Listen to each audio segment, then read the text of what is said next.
माई लीला, एक आध्यात्मिक सहवास. कीर्तन सांग होय अंग हरी रूप.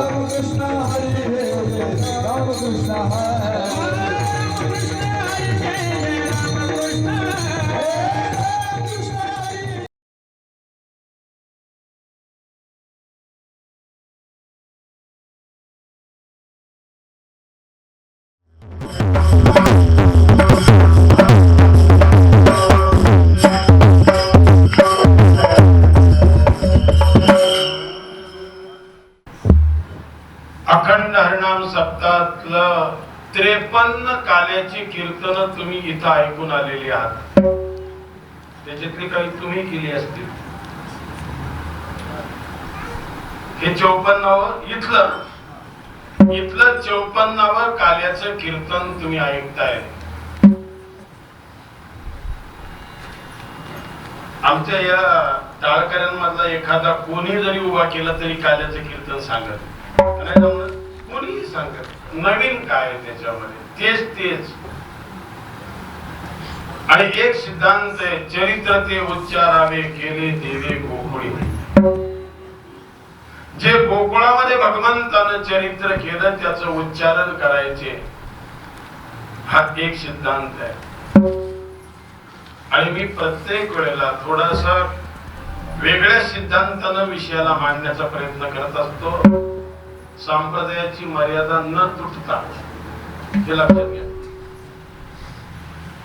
सर्वांना माहिती आहे पुतना कशी मारली, दाढीची वेणीची गाठ कशी मारली, कोणाला माहित नाही याच्यात. आणि पुन्हा तेच दळत बसावं त्यापेक्षा थोडा अजूनही थोडासा त्याचा बेस कमी करतो, आवाज कमी करतो थोडासा माझा. एक छोटंसं उदाहरण देतो.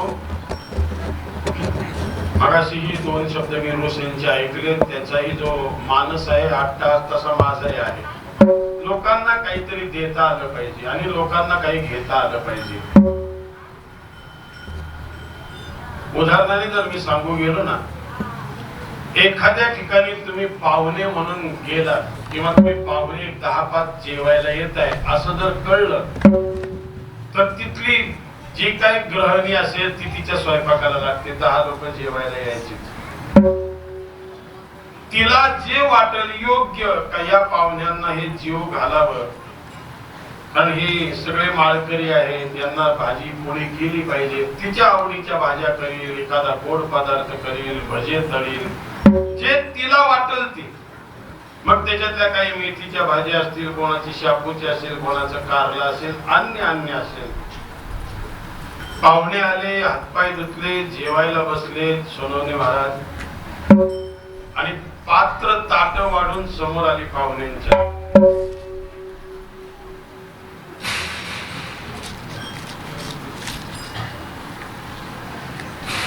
बरेच पाहुणे त्याच्यामध्ये असे होते का त्यांना त्या वाढलेल्या बऱ्याचशा पदार्थांचं आणि त्यांचं वावड होत. कोणाला कारलं चालत नव्हतं, कोणाला शेपूच्या बाजूनी करपट ढेकर येत होते, तो कधी खात नव्हता, कोणी वांग खात नव्हता, अन्य प्रकार. तेव्हा त्या माऊलीनं सांगितलंय पा, तुमची आवड काय हे मला माहित नाहीये, पण मला जे तुम्हाला खाऊशी घालावं वाटलं ते पदार्थ मी केले. तुम्हाला जे आवडतील किंवा तुम्हाला जे योग्य वाटतील तेवढे तुम्ही खा, बाकीचे नाही खाल्ले तरी बाकी बरोबर आहे का? खाल्लेच पाहिजे म्हणून दांडकं घेणार, नाही खाल्ले तरी. महाराज माझा एक सिद्धांत आहे तुम्हाला, तुम्ही एक सात्विक विचाराचे आहेत म्हणून तशा प्रकारचं भोजन मी बनवून आणत असतो. तुमच्या पुढे ते मी ताटामध्ये मांडत असतो. जे तुम्हाला योग्य आणि आवडीचे वाटत असतील तेवढे तुम्ही घेत जा, बाकीचे ताटात सोडून माझे मला जात जा. पण त्याच्यावर चिकित्सा नका करत जाऊ का हे कसं ते कसं. कारण मी मगाशी आमचं रोज चर्चा झाली, कारण हे कसं आणि ते कसं हे मी मगाशी शब्द दिला महाराज, मी संप्रदायाची मर्यादा तोडून, नाहीतर विनोद करायला काय महाराज मी सुरुवातीचे जे मी कीर्तन माझी जर तुम्ही ऐकली असती 80, 81, 82 ची, माझ्या इतकं तर कीर्तनकार विनोद करणारा कोणी नव्हता. पण जेव्हा थोडीशी त्याच्यातली अक्कल आली, हा धिंगाणा घालून आपल्या आयुष्याचा हसू होईल त्याच्यापेक्षा परमार्थाकडे वळावं म्हणून इकडे वळावं. तुला विषय परमार्थाचा हसू करणारा तर शेवटी काय होणार आहे? काही हो, ईश्वर करो. हा एक आणखी वेगळा सिद्धांत. आता हे थांबा रे, आता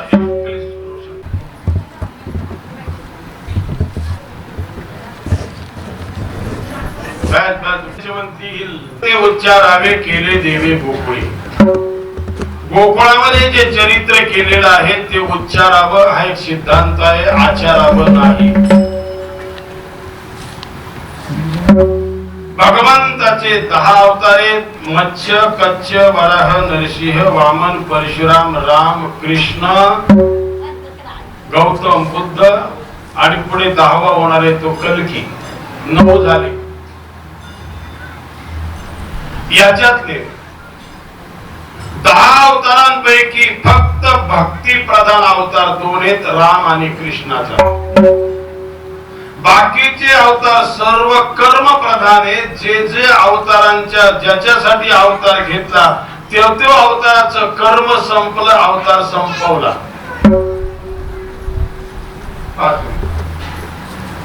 पण फक्त हिरण्यकश्यप मारायचा असेल, समुद्र मंथना करता तो कासव झालेला असेल, अन्य सगळे अवतार कार्य संपला, अवतार संपले असतील, राहिला फक्त परशुरामाचा अवतार राहिला असेल. पण परशुरामाचा अवतार हा भक्ती प्रधान नव्हता. महाराज हा त्याने 21 वेळेला निक्षत्रिय पृथ्वी करण्याचा द्वेषात्मक भाव त्यांच्यामध्ये जागवला आणि 21 वेळेला निक्षत्रिय पृथ्वी केली. आणि म्हणून तुम्हाला उद्धरून जायचं असेल तर या 2 अवतारांचं भजन करावं लागेल. हा ज्ञानेश्वर महाराजांचा सिद्धांत आहे. हे 2च अवतार भक्ती प्रधान आहेत, तरी पण हे दोन्ही अवतार विष्णूचेच आहेत. कोणाचे? पण दोन्ही अवतारांमध्ये भेद आहे.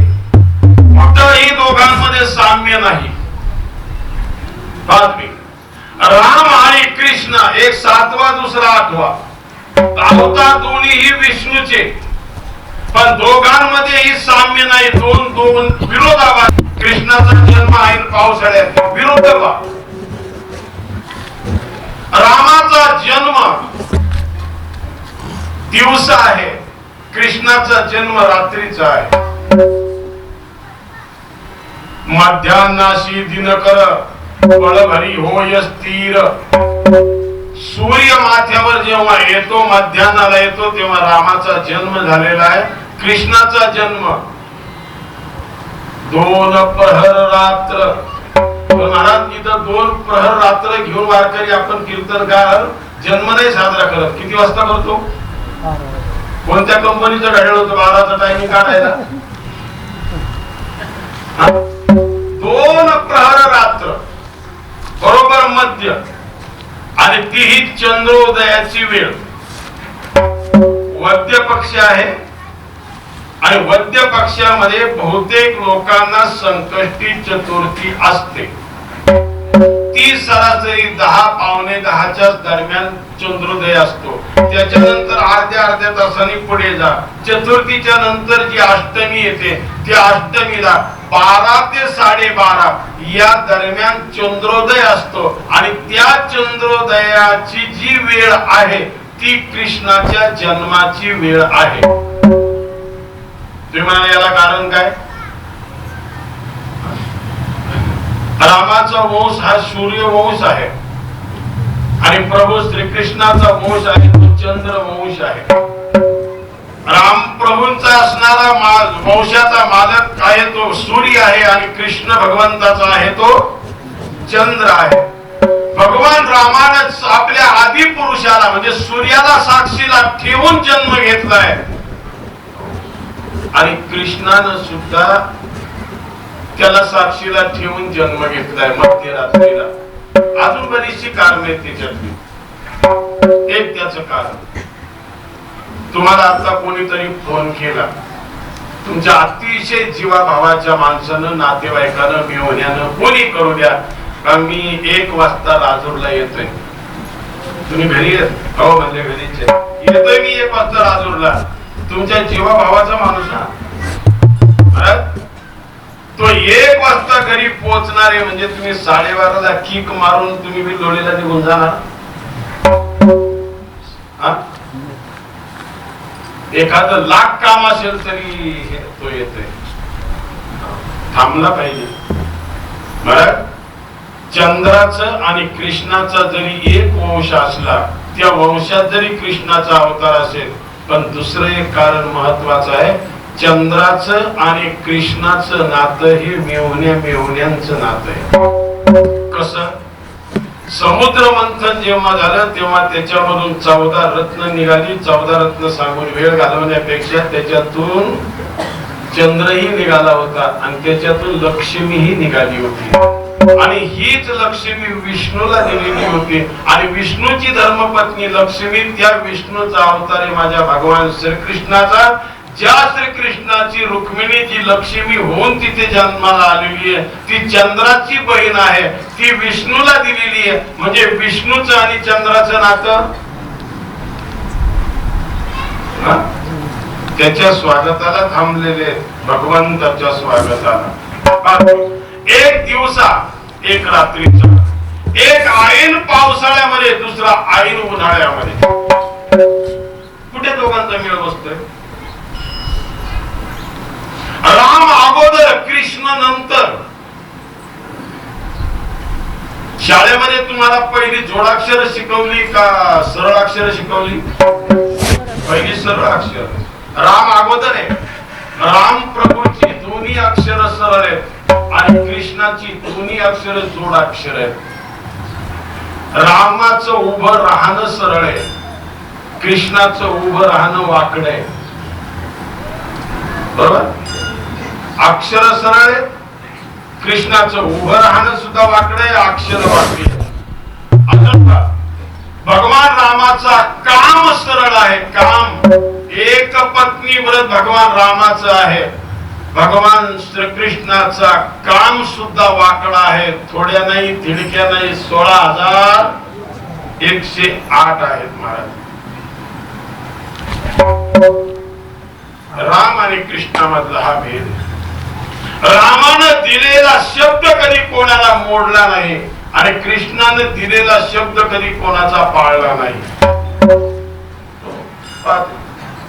राम राजा आहे, कृष्ण चोर आहे. देवाला चोर म्हणतो, आम्ही थोडं म्हणतोय. साधू संतांनी सांगत आले.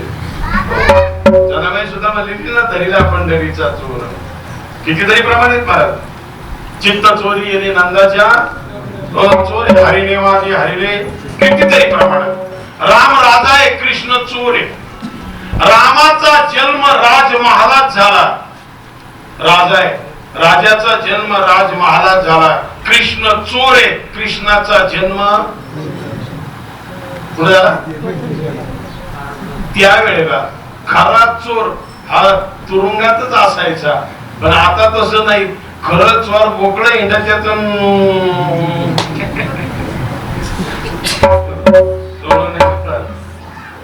चांगली चांगली आरती त्यात.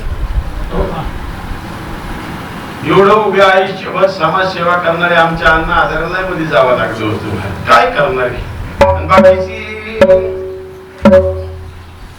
हे राम आणि कृष्णाचा दोघांमधला अंतर आहे महाराज. आम्हाला राजगादीवर बसण्याची वेळ आली ना, तेव्हा हे निमित्त आहे महाराज. पुन्हा कधी, अजूनही कधी राहिलेली काही आपण कधीतरी परत बोलू. मला आठवण करत झाला कधी कधी. मी तरी तुम्हाला याच्या पलीकडे सांगेल महाराज. अतिशयोक्ती म्हणून नाही सांगत महाराज.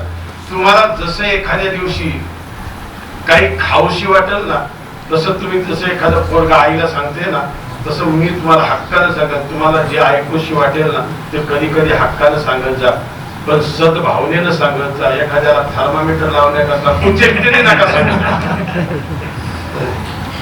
हो, नाहीतर काही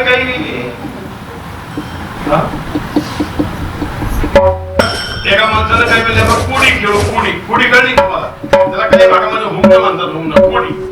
एकाने त्याला कोडं टाकायचं, त्याने त्याला कोडं टाकायचं. म्हणजे 40 पैसे दाखवायचे, कसे बांधायचे वगैरे वगैरे कुडी असायची. तसं एकाने एकाला कोडं टाकलं. 12 डोळं 13 हात 17 पाय असतं ते काय? कोणाला माहिती? 12 डोळं 13 पाय 17 पाय, 12 डोळं 13 हात 17 पाय असतं ते काय?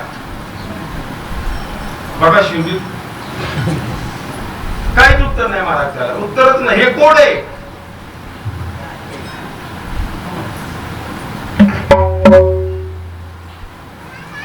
एक हत्ती उभा होता. हत्ती,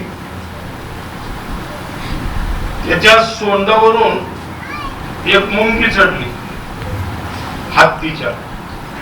माणसं कुठे तर्क लावतात महाराज. एक मुंगी चढली,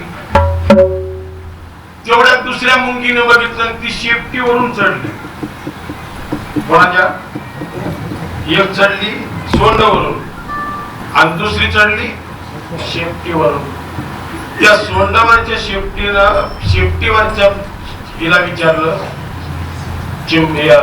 मुंगीला, का म्हणली मी इकडून चढायला लागले, तू तिकडून का चढायला लागली? ती म्हणले तू तिकडून चढली, मी इकडून एवढ्या करता चढले का एका बाजूला जास्त बोजा जाऊन हत्तीचं संतुलन बिघडू नये म्हणून मी.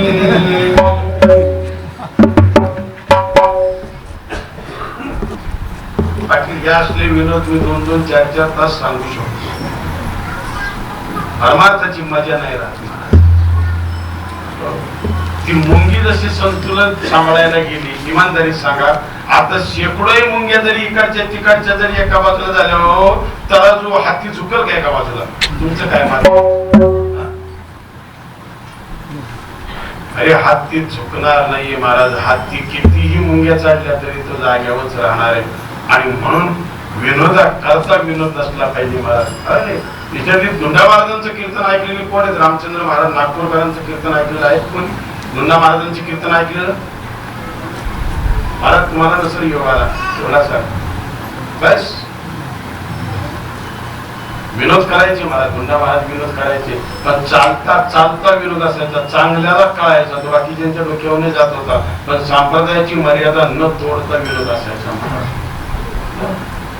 परंपरा होती, साधना होती. भगवान रामाला मी कसं सांगतो, काही ना काही नाही, हे निमित्त बनलं महाराज का तू वनवासाला जाऊन.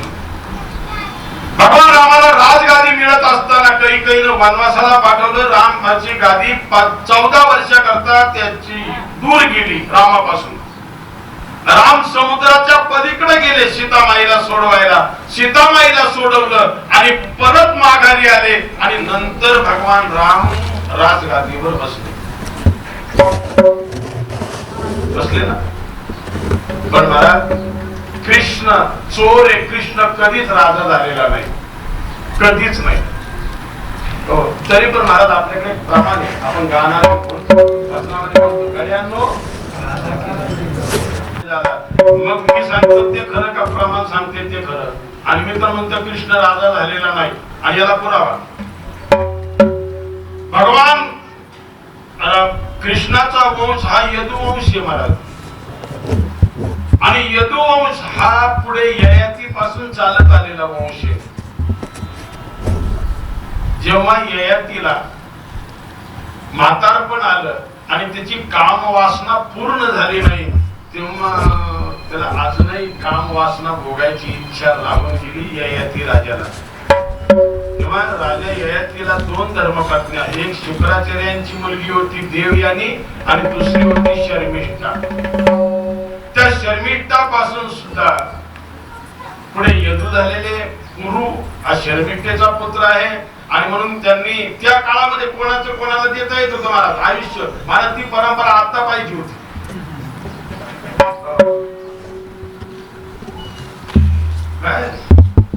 मला नाही वाटत आताच्या म्हाताऱ्याने तरुण पोर जागेवर राहून दिली असती. त्याच आयुष्य याला देता येत होतं, याच त्याला घेता येत होतं. ययातीपर्यंत हा कारभार चालू होता.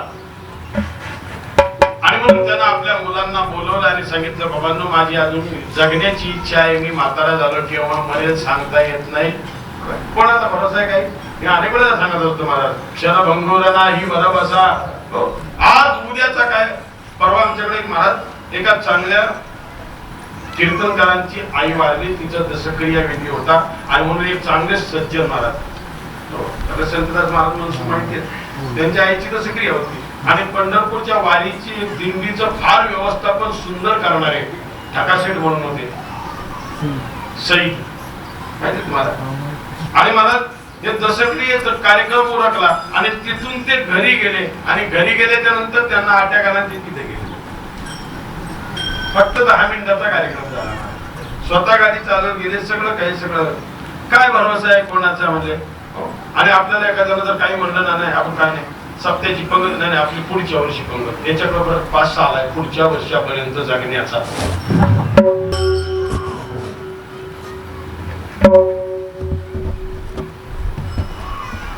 भगवान राजा झाले, कृष्ण चोर राहिले. मी सांगत होतो, ययातीला पूर्ण आपलं आयुष्य दिलं, यदून दिलेलं नाही, म्हणून ययातीनं यदूला शाप दिला. तुझ्या वंशामध्ये पुढे कोणीही राजा होणार नाही. आणि म्हणून भगवान श्रीकृष्णाचा जो वंश आहे तो यदू वंश आहे, यादव सगळे आहेत ते, पुढे त्यांच्यात कोणीही राजा झालेला नाही महाराज. आणि म्हणून पुढे येईल कथा त्याची व्यवस्थितपणे. ज्यावेळेला अक्रूरजी कृष्ण भगवंताला आणि बलराम दादाला न्यायला आले आणि आल्याच्या नंतर जेव्हा तिथं गेले, चानूर, मुष्टिक, शल, कुट आणि तोशल हे 5 योद्धे मारले.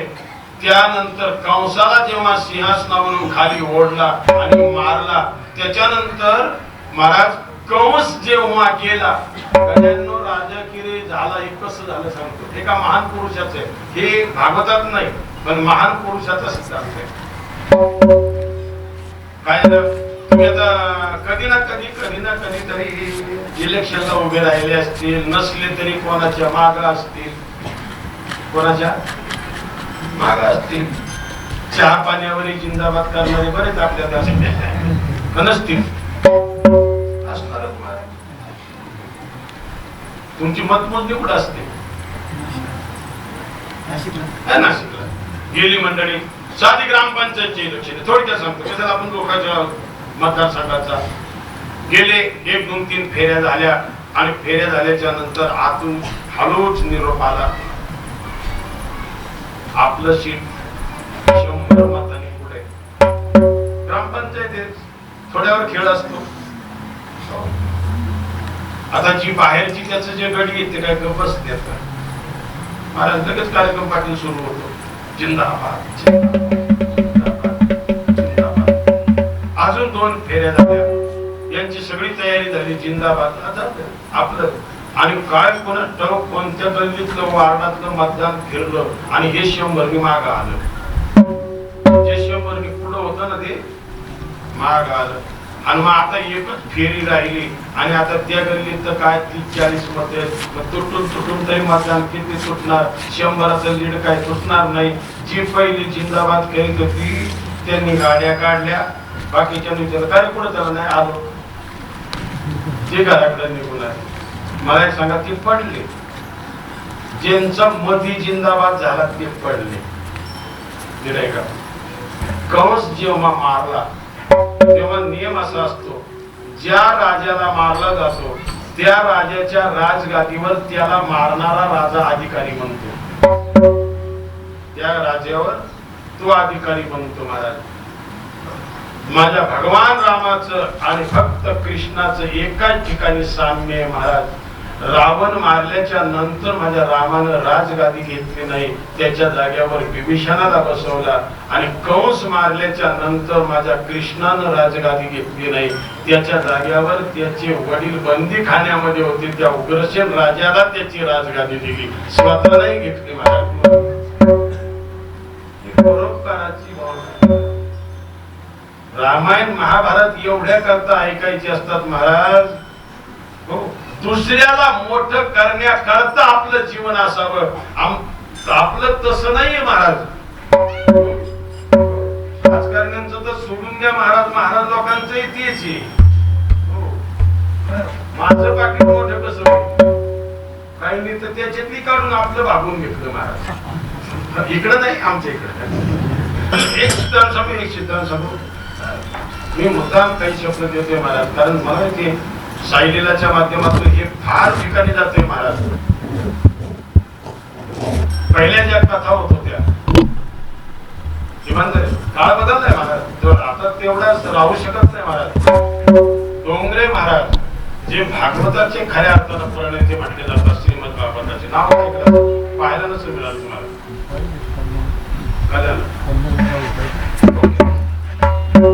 मी स्वामीजींच्या बरोबर फार जवळून बसून ऐकलं डोंगरे महाराज. महाराज सचिनांनो, अरे असे महापुरुष आता जन्माला यायला काय घडेल, किंवा भगवंताची केव्हा इच्छा होईल. त्या सोमया कॉलेजला घाटकोपरला त्यांचं भागवत असायचं, दरवर्षीचं भागवत असायचं त्या मोठ्या पटांगणामध्ये. स्वामीजींचे कार्यक्रम त्यावेळेला आमच्या घाटकोपरला राजावाडीमध्ये चालायचे, आणि म्हणून तिथं स्वामीजींच्या बरोबर स्वामीजींचा जो आश्रम होता राजावाडीचा संन्यास आश्रम, तिथे स्वामीजींच्या बरोबर आश्रमातच सगळं सामान असायचं. त्यामुळं जवळजवळ 9-10 वर्ष स्पीकर लावायला मी विद्यार्थी अवस्थेत स्वामीजी बरोबर होतो. त्यामुळे हे स्पीकरची थोडीशी का अक्कल आहे. त्यामुळे बऱ्याच ठिकाणी सप्ताहाला गेलं का ते स्पीकरला माझा जसं एखाद्या कीर्तनकाराला स्वराचं ज्ञान नसावं, म्हणजे मग पाकवात पुढे असला तरी तो लक्ष देत नाही. त्याला फुटात 12 इंचाचा फरकही चालतो महाराज. एकतर त्याच्यातली अक्कल नसावं माणसाला, कुठल्याही माणसाला घ्या. त्या वेळेला लाखो रुपये जमत होते त्यांच्या दक्षिणेला डोंगरे महाराजांच्या. पण महाराज चढलेली दक्षिण, ते सगळे गुजराती मारवाडी असायचे महाराज. फक्त हात लावायचा आणि जो संकल्प असेल त्यांचा, काही असू द्या, मग समोरचं एखादं कॉलेज असेल, एखादं कुठले हॉस्पिटल असेल, काही असेल, ती त्यांना सरळ सांगणार की देणगी त्याला देऊन टाका महाराज. एकही रुपया घ्यायचा नाही. बाकीची लोक त्यांची व्यवस्था जाणे येण्याची सगळी होती ती विमानाने करत होती, तो भाग वेगळा होता महाराज. पण तिथल्या पैशाला महाराज कधी हात लावला नाही, सत्य घटना महाराज. टीका म्हणून नाही बोलत रे सज्जनांनो, सायलीलावर ऐकणारा माझ्या सज्जनांनो, अहो किती आपण एवढ्या कमजोर वृत्तीच्या आहोत. कितीतरी वेळेला काही कीर्तनकार असू द्या, वारकरी असू द्या, माझ्यासारखा एखादा पिशवीत जागा नसली, नारळ घालायला जागा नसली तर त्याच्या चैनी तुटल्यात, पण नारळ बोंबलच आम्ही आपण सोडून नाही गेलो. चैनी तुटल्या दाबल्यावर नारळ नाही सोडून गेला. तोय पाण्याचा असतोय का नसतो तोय नाही. 90% तर सप्त्याला पाण्याचे नारळ नसतातच. दुकानदार मोठे बांधते, दुकानदार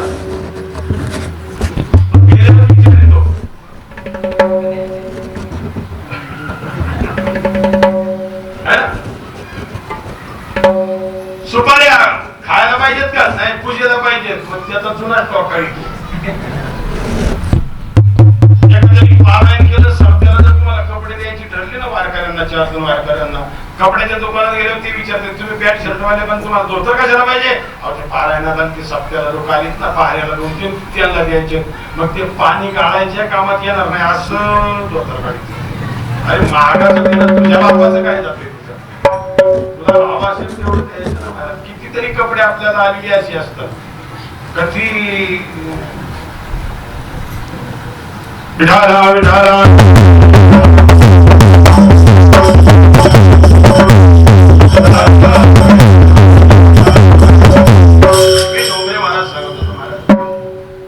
एका महापुरुषाचा शब्द, त्यांची शब्द पहिली या ज्या कथा होत होत्या ना महाराज, कथा तुम्ही डोंगरे महाराजांच्या कथा तुम्ही पाहिल्या महाराज. त्याला संगीत नसायचं, संगीत नसायचं तुमचं, फक्त स्पीकर असायचा. म्हणजे त्याला तबला नाही, काही नाही, काही नाही, काही नाही. आणि ते बाकीची भजन वगैरे गायक वगैरे तर अजिबात नाही मला. एकट्याच 1 मॅन शो, सकाळी 3 तास आणि संध्याकाळी 3 तास, असं 6 तासाचं त्यांची कथा असायची डोंगरे महाराजांची. हरे कृष्णा कृष्णा कृष्णा हरे हरे. एवढं एकच भजन, दुसरं भजन पण नाही, एकच धून. त्यावेळेला ते काय म्हणाले नीट ऐका. बऱ्याच जणांच्या कानावर जाईल आता. त्यावेळेला जो कथाकार होता, जो कीर्तनकार होता, जो परमार्थ करणारा माणूस कुणी जरी असेल, भगवंताच्या नामाचा महिमा जगभर प्रसिद्ध करण्यासाठी कथाकार हे माध्यम होतं. समजून घ्या मी काय म्हणतो. भगवंताचं नाम, भगवंताची महती समाजामध्ये तिचा महती महिमा कळण्यासाठी कथाकार हे निमित्त माध्यम होतं महाराज त्यावेळेला. आणि आता तुमचं आमचं महत्व समाजामध्ये वाढण्यासाठी आणि आपण प्रसिद्धीला येण्यासाठी आता आपण परमार्थ हे माध्यम बनवले महाराज. कळलं की मी काय बोलतो? या नादाने आपण मोठाले होत चाललो. काय महाराज कीर्तनकार ही अवस्था सुरू झालेली आता महाराज. विठाला विठाला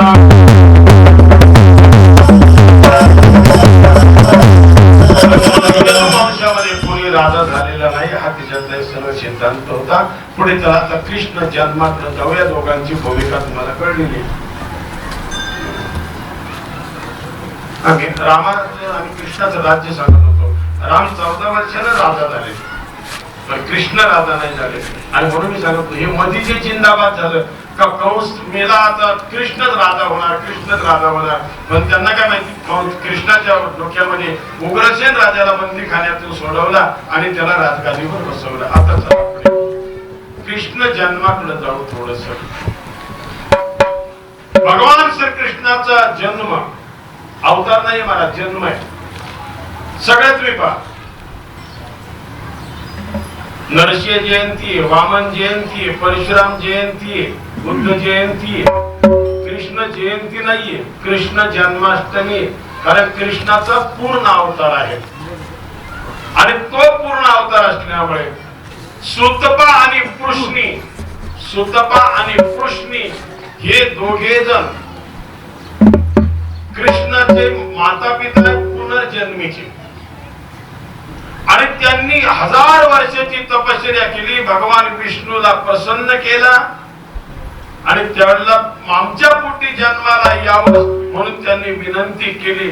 आणि भागवतामध्ये वर्णन आहे, श्रीमद भागवतामध्ये पृष्णी गर्भ म्हणून त्यांच्या पोटी ते जन्माला आले. परंतु देवानेही त्यांचं समाधान त्याच्यात झालेलं नाही आणि ते वेळेवर देऊ शकले नाही जन्म त्यांच्या पोटी. आणि एक शास्त्राचा नियम असा आहे, एक शास्त्राचा नियम असा आहे काय, एखाद्याला तुम्ही वचन दिलं, एखाद्याला शब्द दिला किंवा एखाद्याची घेतलेली वस्तू जर तुम्ही घेतली आणि ती असलेल्या मुदतीत वेळेवर जर तुम्ही त्या कालावधीमध्ये जर दिली नाही तर त्याच्या 3 पट द्यावं लागतं. तेव्हा त्याच्यातून आपण उतराई होतो. किती पट? 3 पट. मग तुम्ही समजा आता एखाद्याचे 1000 रुपये घेतलेले असतील, 8 दिवसाच्या बोलीने घेतले असतील, 8 दिवसात जर तुम्ही दिले नाही, 15 दिवसांनी द्यायची वेळ आली तर किती दिले पाहिजेत?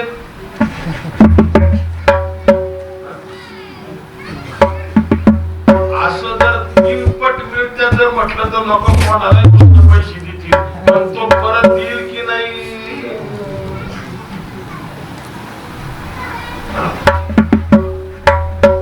एका शाळेमध्ये एका गुरुजीने विचारलं पोरांना,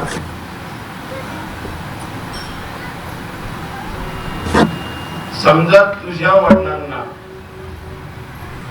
एखाद्यानं 10 रुपये जर उसने दिले,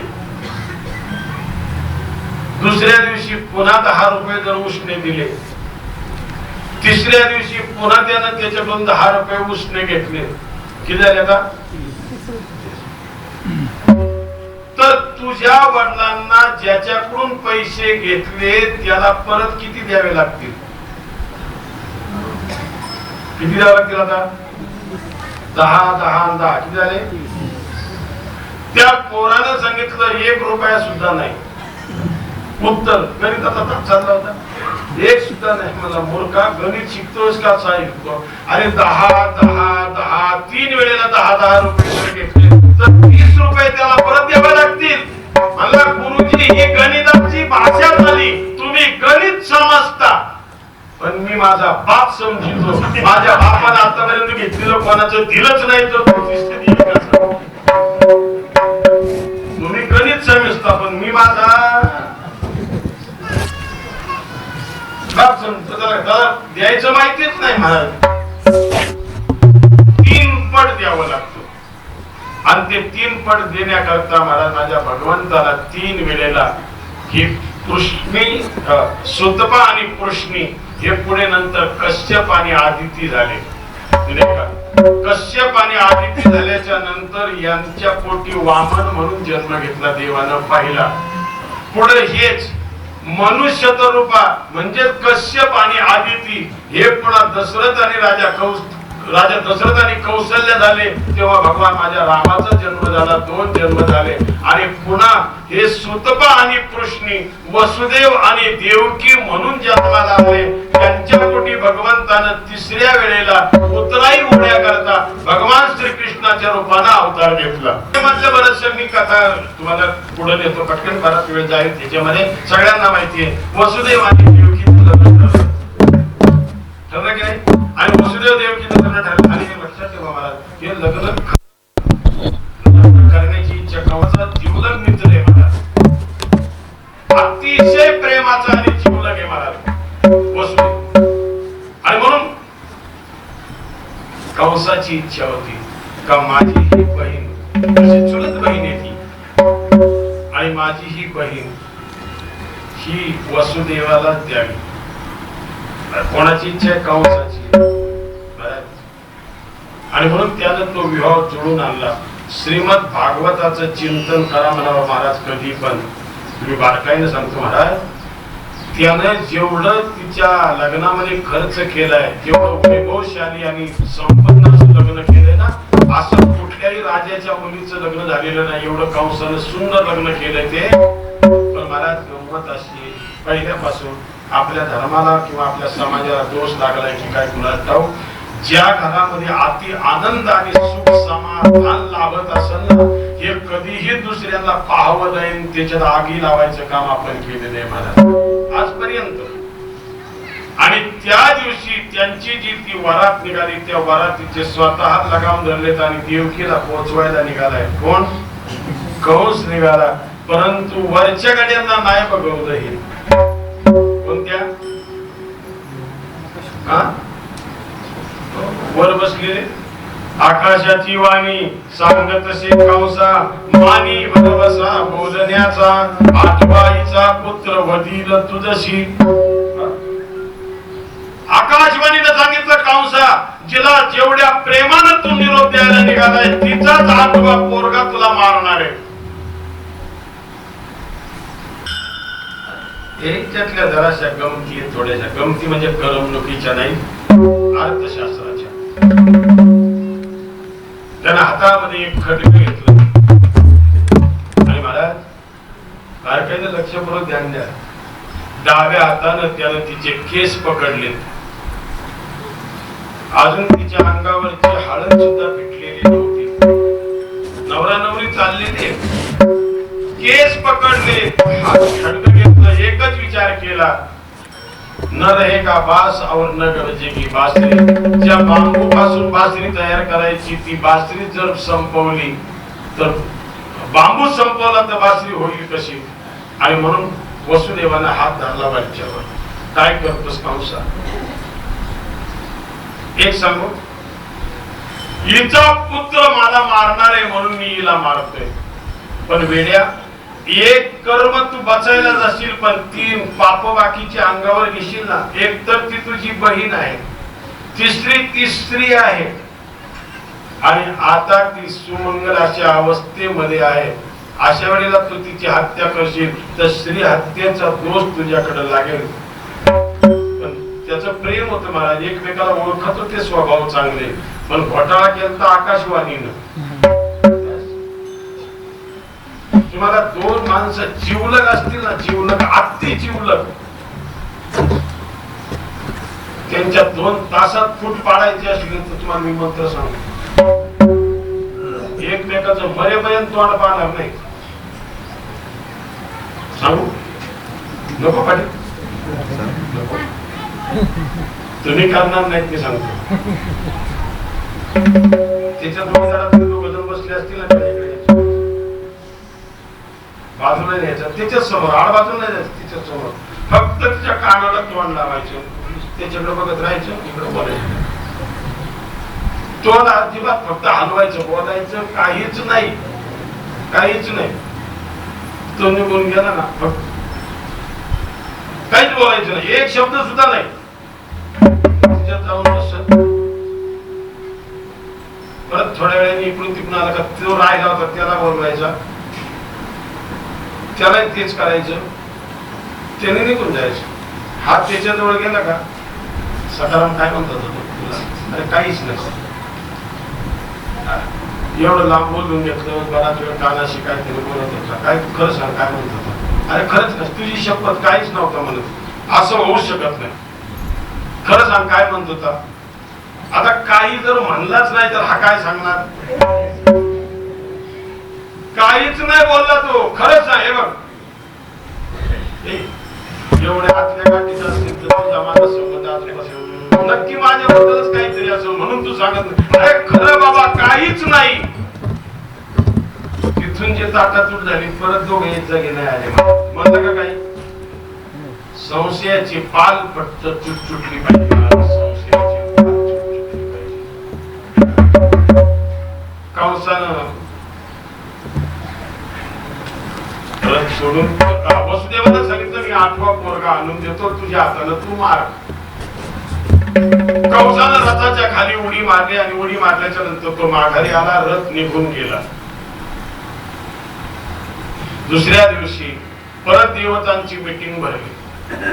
काय अरे कंसानं तर देवकीला सोडून दिले, बंदी खाण्यामध्ये ठेवणार नाही वगैरे वगैरे. आणि मग याच्या 8व्या पोराच्या अगोदर याची 6 पोरं याच्या हातून मारायची, ती कशी मारायची. म्हणून नारदजींना सांगितलं, महाराज नारदा तू खाली जा मथुरेमध्ये जा, आणि मथुरेला तिथे गेल्याच्या नंतर तू तिथे असणारा सगळा हा प्रकार घडव तिथे.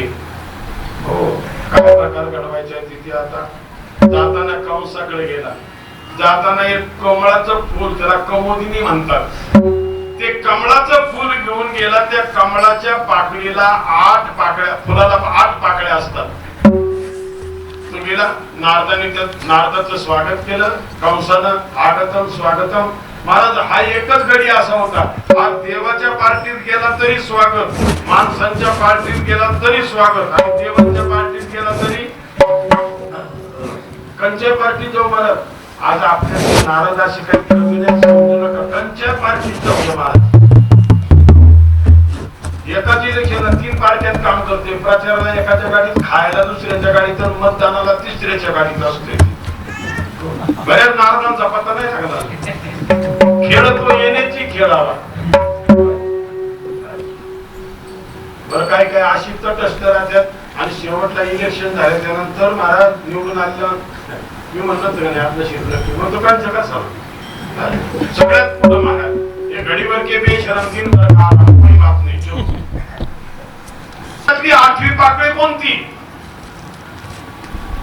कंसाच्या समोर धरलेली, इथं बोलली का 8वी इथे यायची, इथून बोलली का 8वी इथे यायची, इथं बोलली का 8वी इथे यायची. आता तिच्यावर सिरियल नंबर थोडे होते.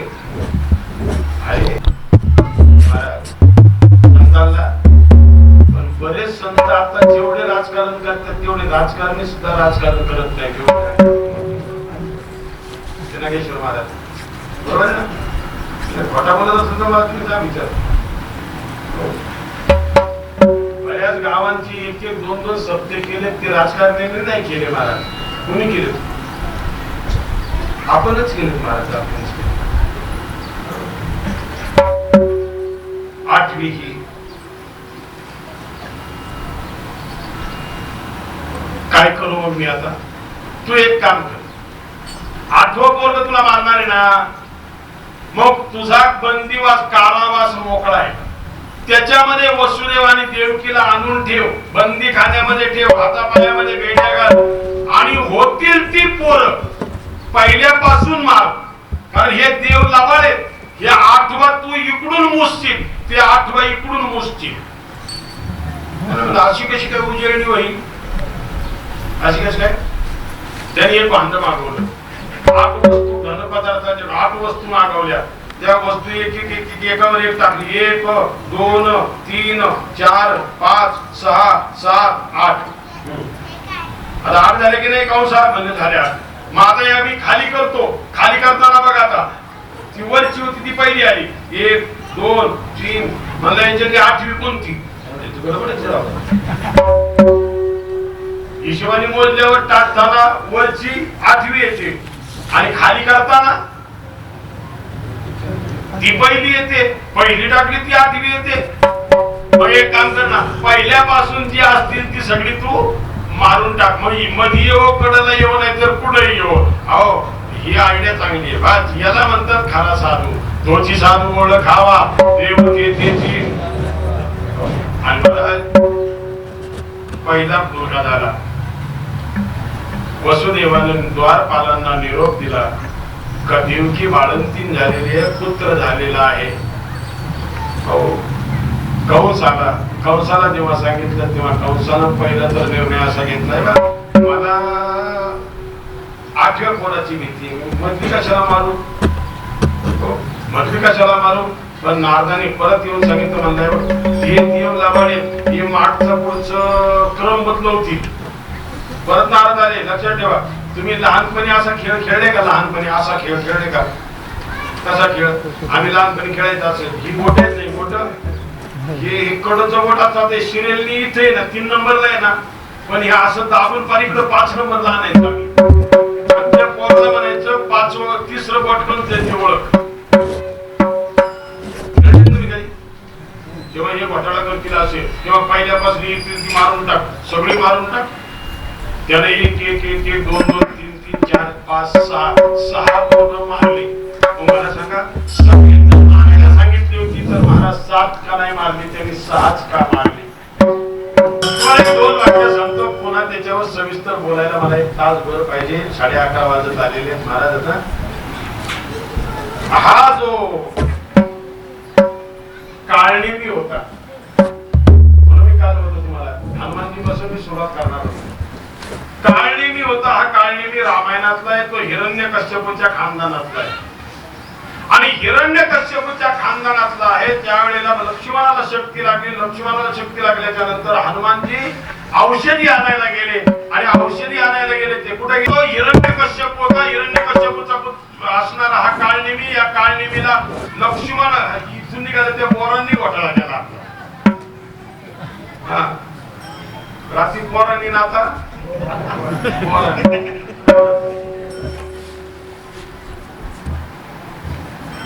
त्याला 6 मुलं होती आणि ती प्रल्हादाचं अनुकरण करत होती मागच्या जन्मामध्ये.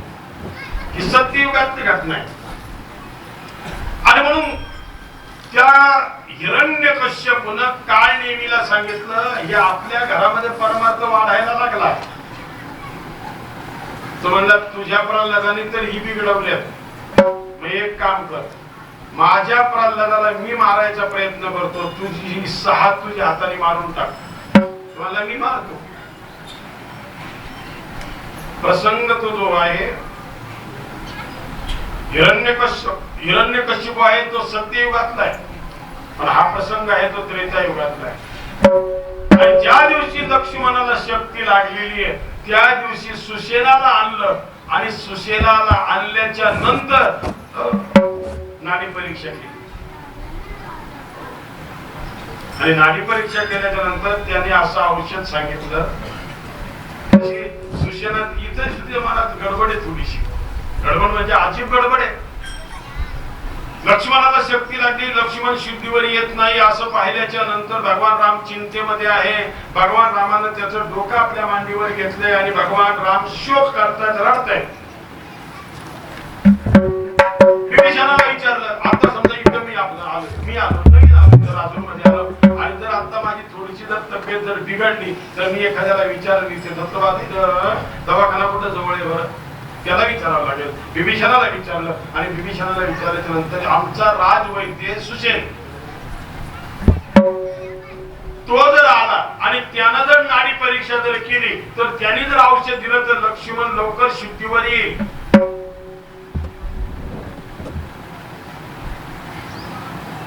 कोण जात? का विभीषण गेला नाही?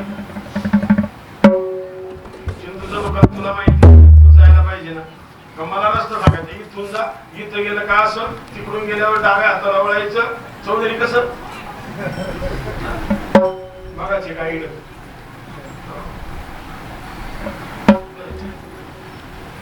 मी संकल्प केलाय. रावणाने लात मारली त्यावेळेला, जोपर्यंत तू जिवंत आहे तोपर्यंत लंकेत पाय ठेवणार नाही, म्हणून विभीषण गेला नाही. काही माणसांच्या जुन्या प्रतिज्ञा होत्या महाराज. पितामह भीष्मांची प्रतिज्ञा, हो, त्रेतायुगामध्ये विभीषणाची प्रतिज्ञा, द्वापार युगामध्ये पितामह भीष्माचार्यांची प्रतिज्ञा आणि कलियुगामध्ये माझ्या ज्ञानेश्वर महाराजांची प्रतिज्ञा महाराज. स्वराज्य हा माझा जन्मसिद्ध हक्क आहे आणि तो मी कोण?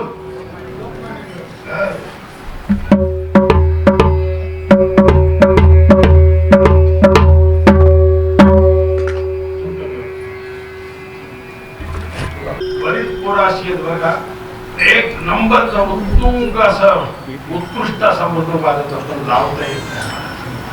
बऱ्याच जणांचा घोटाळा आहे. गाणारे बरेच असे गाणारे आहेत पण त्याला विना लावता येत नाही.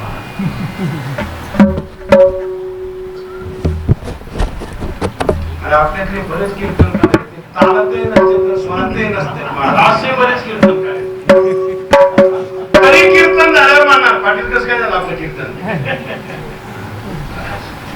कीर्तन एकच नंबर झालं, फक्त तालात स्वरात नव्हतं. मग राहिलं काय? तुम्हाला माता मावल्यांना जशी एखादी सुखरहिणी असते, सुग्रण नाही सुखरहिणी, कधीही बाईला ही विचारायची वेळ नाही आली पाहिजे स्वयंपाक कसा झाला. जीव घातल्याच्या नंतर पाहुणा जेवताना त्याच्या चेहऱ्यावरचे भावच सांगून जात असतात का तो प्रसन्नतेने खातोय का.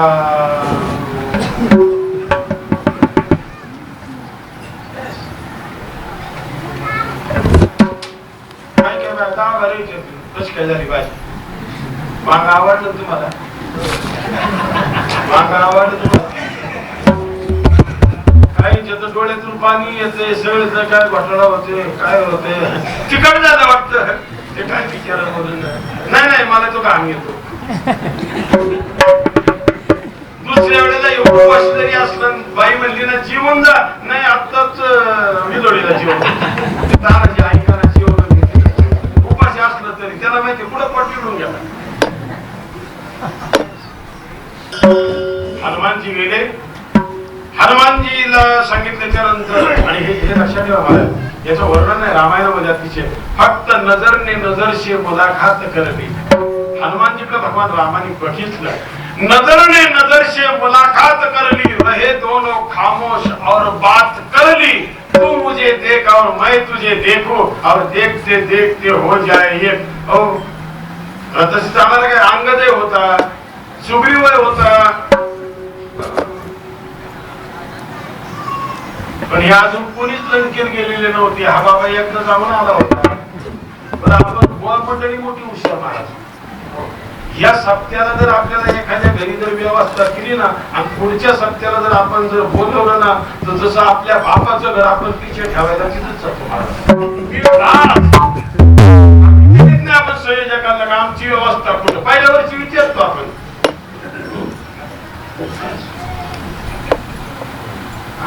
सरळ गेल्याच्या नंतर पोरांनी गाडीतून सामान काढलं, मी सांगतो माझ्या खोलीत म्हणजे माझ्या बापाची बुकिंग दिलं भाड्याची. ते पण पोरं म्हणतात ना काही त्यांच्या वस्तू आणायचं ठरलं ना तर तिथून मी नसल्याच्या नंतर सुद्धा परवा दिवशी द्यायची पोरं महाराजांच्या खोलीतून आण येतो कधी एखाद्या दिवस. अरे आणि स्वामीजी नेहमी म्हणायचे आपण घर बांधण्यात पैसे नाही घालवायचे, ज्यांनी मोठाली घर बांधलेली त्यांच्याशी प्रेम करायचं, त्या घरात आपल्याला आपण राहायला मिळतो. कुठं लाईट बिल भरायला लागतो गाडी बस. अरे हे विश्वाचे माझे घर, फक्त तेवढी दानच पाहिजे.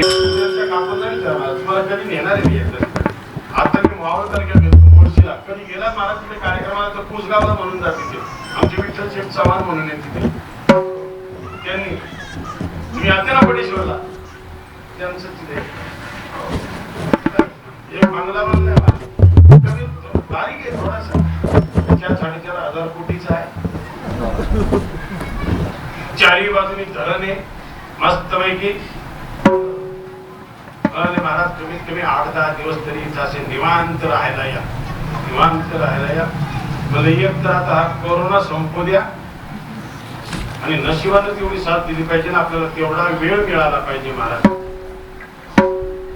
बऱ्याच जणांचं असं होतं, जोपर्यंत माणसं कष्ट करतात तोपर्यंत त्याला सुख भोगायला येत नाही आणि त्याची पोरं बाळं कमवती झाली, गाड्या घोड्या त्याला आल्या का ते उपभोगायला म्हातारं राहत नाही महाराज. होतं असं बऱ्याच जणांचं. आणि मग त्याला आयुष्यभर वाटतं आता आमचे बाबा पाहिजे होते, आई पाहिजे होती, बाबा पाहिजे होती, आई पाहिजे होती. तर त्यांनी तुम्हाला सुखाच्या मार्गावर आणून सोडणे विषय संपला. आणि मग हनुमानजी गेले आणि हनुमानजीने गेल्यानंतर हनुमानजीने विचार केला, एक तर मी अनोळखी माणूस आहे, रात्रीचे मध्यरात्र याचा दरवाजा जर वाजवला नाही का, दरवाजा जर वाजवला आणि वाजवल्याच्या नंतर हा माझ्या बरोबर अर्ध्या रात्रीला वैऱ्याच्या माणसाबरोबर येईल, विश्वास कसा ठेवील. बर दुसरी गोष्ट, याला जर मी उचलला तसाही उचलून नेईल, तिथे नेला, नाडी बघायला लावली, त्याने नाडी बघितली आणि औषध जर सांगितलं, औषध दे जर म्हणून तर तो म्हणून माझं दवाखान्याचं मेडिसिन सगळं दवाखान्यात राहिले नाही म्हणणार. पहिले आपल्याकडे सायकलवर डॉक्टर यायचे, सायकलवर इकडे येत असेल ना, पहिले सायकलवर येत त्याची बॅग घ्यायला एक माणूस आपल्याला तो त्याला आणायला जाईल, तो बॅग घ्यायला डॉक्टरची.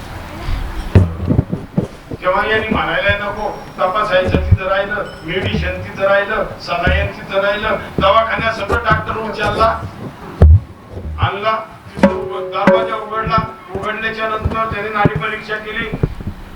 आता गंमत आहे, तरी नाडी हातात धरली खरी सुशेलानं. हा सिद्धांत आताच्या डॉक्टर लोकांपर्यंत जाईल साईलीलाच्या माध्यमातून. माझे रामायण काय सांगते, सुसेनाच्या पुढे मोठा गहन प्रश्न निर्माण झाला. मला हनुमानजीनं आणले, लक्ष्मणाची नाडी परीक्षा मी करतोय, पण लक्ष्मण हा रामाचा भाऊ आहे, म्हणजे माझ्या मालकाचा वैरी. जर मी याला औषध देऊन नीट करू तर माझ्या मालकाचा पुत्र हा मारणार आहे, इंद्रजित कोण मारणार आहे.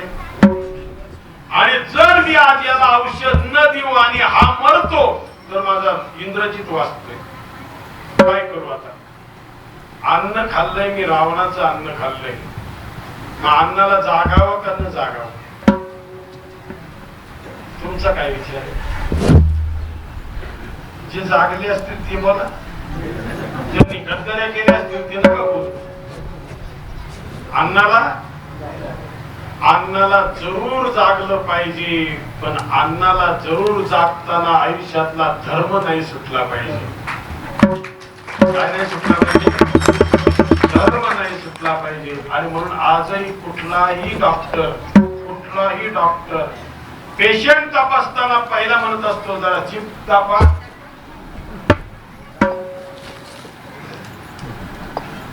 दोन गोष्टी पाहतो पहिल्या, काय पाहतो, डोळे आणि जीभ पाहतो. भगवान रामाला सांगितलं, आता भगवान रामाला तर सांगू शकत नाही ना जीभ दाखव. एक पोरग एका बापाने नेलं दवाखान्यामध्ये, तिला गेल्या डॉक्टर म्हणले जीभ दाखव, जीभ दाखव.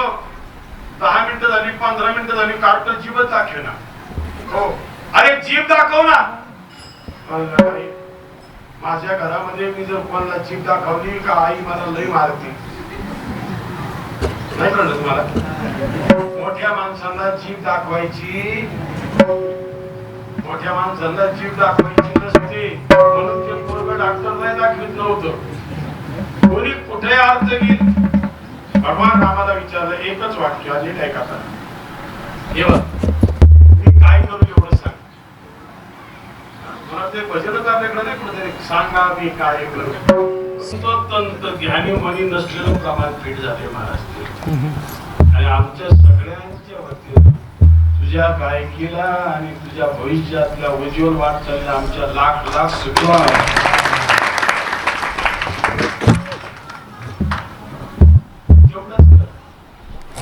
तुझाच निर्णय तू कर बाबा. भक्ती म्हणून गायचं का पोट म्हणून गायचं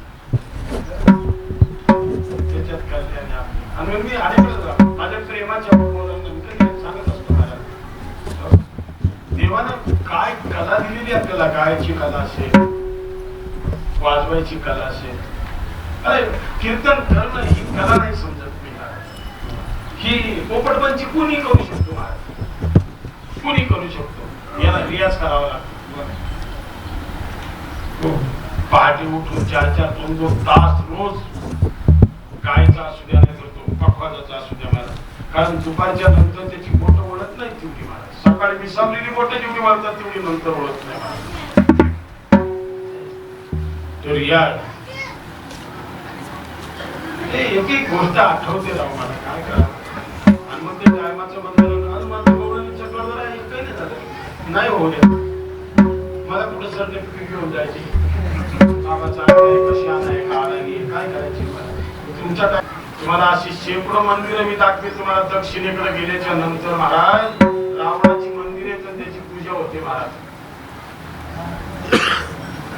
हे जगाच्या सांगीवांगीवरून तुम्ही नका जाऊ. रावण नालायक होता, त्याने सीता पळवली वगैरे. त्याला अध्यात्मातून पहा म्हणजे रावण कोण आहे तो कळेल महाराज. तुम्हाला 2 तासाचं कीर्तन ऐकायला घर सोडून इथं यावं लागले. पण माझ्या रामाला रावणाला भेटायला माझ्या रामाला अयोध्या सोडून नक्कीच जावं लागले महाराज. याला की नाही त्याचं एवढं सगळं तुडवी तिथपर्यंत गेलाय महाराज. मी सांगत असतो एक आत्मीयतेनं सांगत असतो देवानं तुम्हाला अशी कला दिलेली आणि ती अजून कला तशी भरीव होत राहो. पण एक काम करा आयुष्यामध्ये.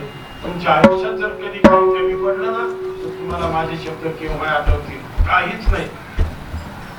तुम्हाला जी कला मिळालेली ना कला ती कलेला जर जशा यमशीलची एक गाडी काम करत नाही.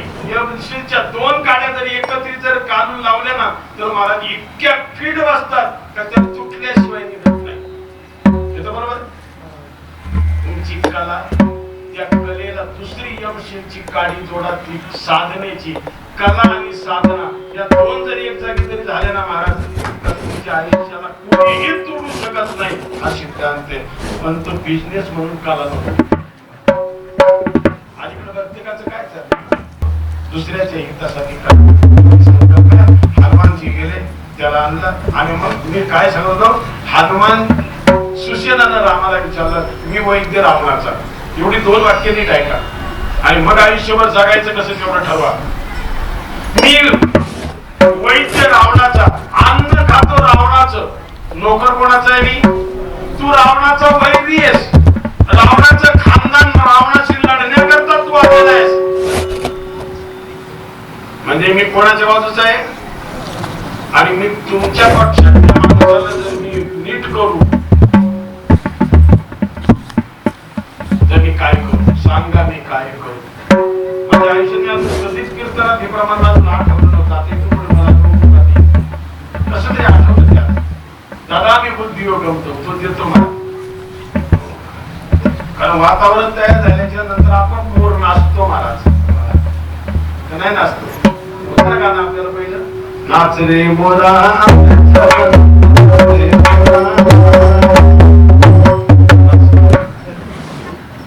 काय करावा मोर नाचायला लागला तर 2ही वाजतील. मी काय करू सांग. लक्ष्मणाला औषध देऊन मी जिवंत करून रावणाशी गद्दारी करू का. कारण मी त्याची परवानगी घेऊन आलेलो नाही. नीट लक्षात घ्या. नोकर कोणाचा आहे. जर तुमच्याकडे एखादी वस्तू मागायला जर एखादा मित्र जरी तुमच्या मालकाचा जरी आला तर मालकाला विचारल्याशिवाय तुम्ही देऊन द्या. घड्याच्या ताब्यात आहे. मी रावणाचा आहे. मी रावणाच्या परवानगीने आलेलो नाही. आणि जर मी याला उपचार न करू, एक वैरी म्हणून जर मी याच्यावर औषध उपचार न करू तर माझ्या वैद्यकीय पेशाला दोष लागतो. कारण वैद्यकीय पेशाला आपला वैरी जरी आला तरी तो तुझ्याकडे आल्याच्या नंतर त्याला औषध उपचार करणं हे वैद्याचं काम आहे. वैद्य म्हणजे डॉक्टर. काय करू मी का जेणेकरून मला दोष लागणार नाही. कारण उपचार केला तर मला रावणाच्या अन्नाशी दोष लागेल आणि जर न केला तर माझ्या आयुर्वेदा म्हणजे त्याचा धर्मशास्त्राचा दोष लागेल. काय करू?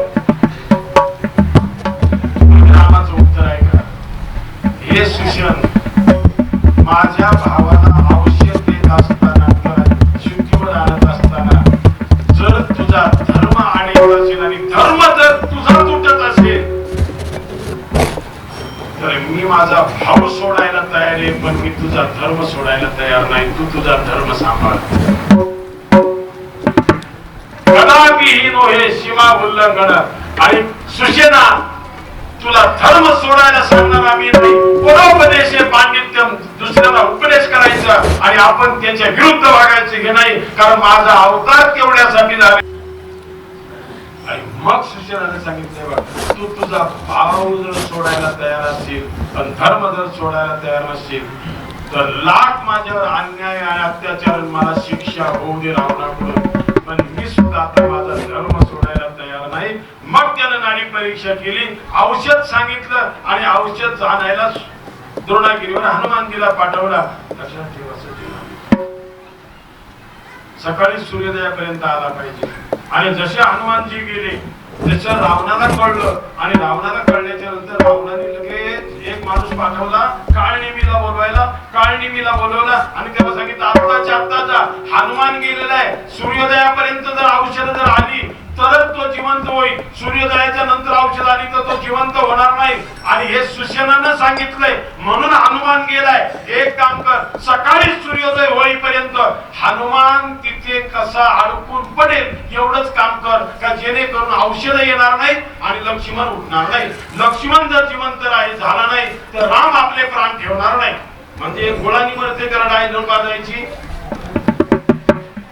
याच्यातून काय समजले होती? सुशन गेलाय, त्याने औषध सांगितलंय, हनुमान गेलाय, काळनेमी बोलून घेतला रातोरात आणि मग तोच काळनेमी पुढं सारोला सांगितलं होतं ना मी. हो, तो त्याला कोणी मारला? तो हनुमान. मला एक सांगा, कुठल्याही महाराज मंडळींनो रामायणात मला दाखवून द्या हे रावणाला कळलं नाही. सुशेनाने औषध दिलंय, लक्ष्मण जिवंत केलाय. कोणी केलाय? कुठल्याही रामायणात मला दाखवून द्या का सुशेनाला रावणाने दुसऱ्या दिवशी दरबारात बोलवून घेतला आणि विचारलं, काय माणूस कोणाचा आहे? अवहित साधा कार्यकर्ता त्याला गरज म्हणून जरी दुसऱ्याच्या गाडीत मी लुलीपर्यंत जरी गेला तरी लगेच जगाला पुढे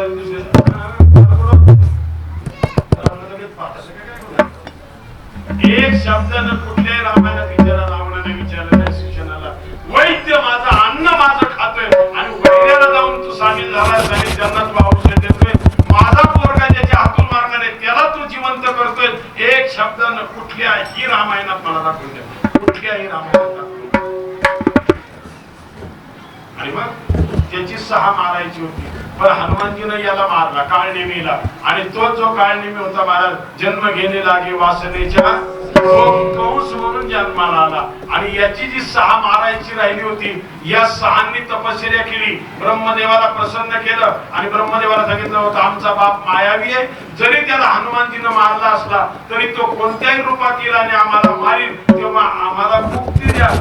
मुक्ती पण तुला अशी नाही देता येणार, मग आमचे प्राण काढून घ्या. आमचे प्राण काढून घेतले, तुम्हाला मी चांगल्या मार्गाने परत देतो का तुका म्हणे येणे जाणे नाही आता राहील अनंताची हे पायी अशा परमात्म्याचा संघ तुम्हाला घडून देतो.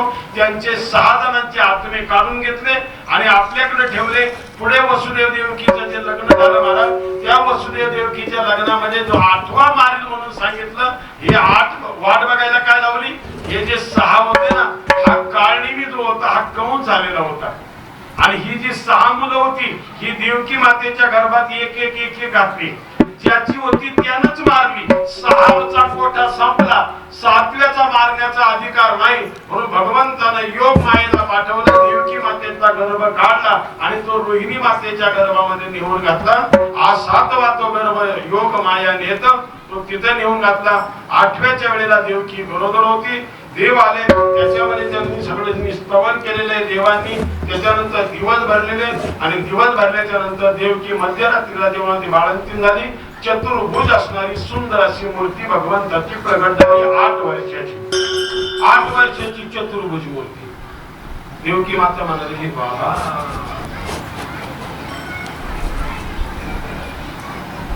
असं पुढे बाळ असतं का? 4 हात. बरं आता 4 हाताचं परत आता पण ते मध्यंतरी युट्यूबला वगैरे पाहिलं असेल बा, एक पोरग जन्माला आलं होतं, त्याला तिकडे तोंड होतं इकडे तोंड होतं. मला पाहिलं असेल इकडे तोंड होतं तिकडे तोंड होतं. त्याला इकडून 2 हात 4 हात होते पण 2 तोंड होते. आमच्या मागे गेल्या 2 वर्षापूर्वी खेळला राजगुरुनगरला सुद्धा 3 हाताचं पोरग जन्माला आलं होतं. कसं काय झालं असेल पुन्हा ठाऊक. आता ब्रह्मदेव तर फॅक्टरीतून प्रोडक्शन काढताना मोबाईल पाहत नसत. मोबाईल पाहता पाहता होते मला आता बऱ्याच जणांचे ऍक्सिडेंट वगैरे आता काय झालं असेल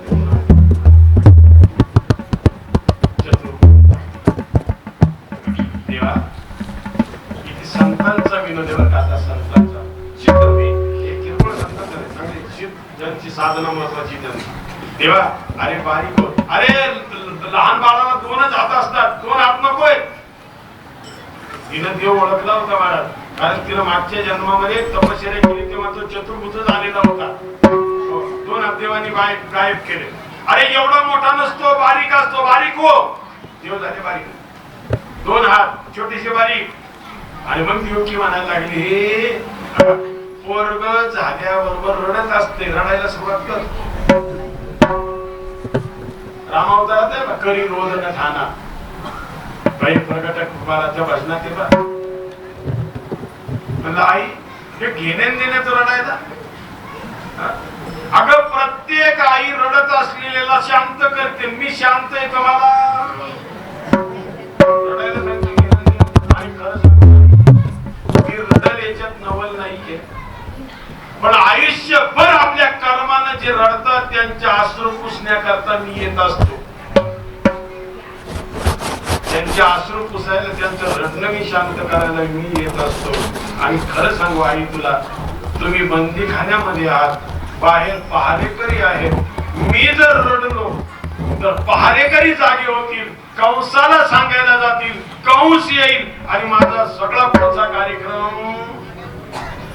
आणि लक्षात ठेवा माता माऊल्यांनो, लक्षात ठेवा हे गरजेचं आहे. माझ्या कीर्तनातून घेऊन जा.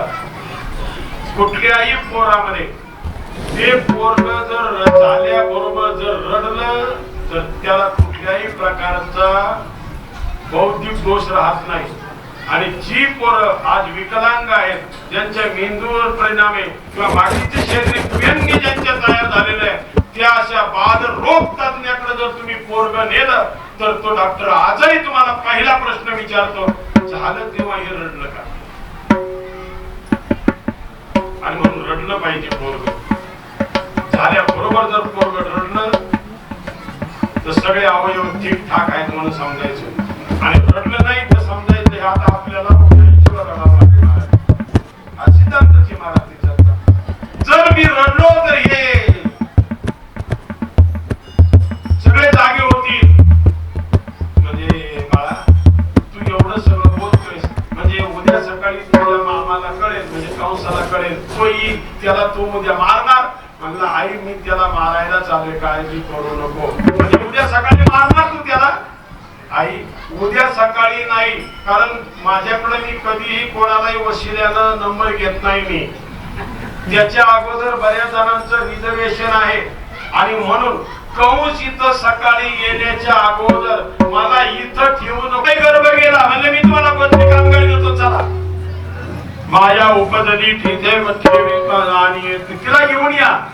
हो आणि वसुदेवानं मारुती कंपनी मला हो इथे छातीला धरलेला आहे.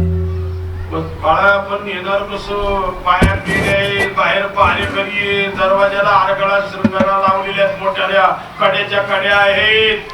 हो हो हो. आता इथे आई आणि वडील या दोघांचा भेद पहा. 12 वाजता आपले कृष्ण जन्म झाला बघू गोकुळात नेऊन घालतो फक्त 2 मिनिटांमध्ये.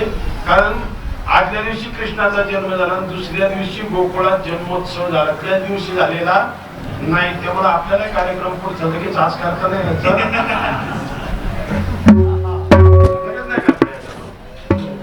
उद्या नंतर बघूया आपण. तुम्हाला उद्या यायचं का? हो चालेल आपली तयारी. नंद घरा नंद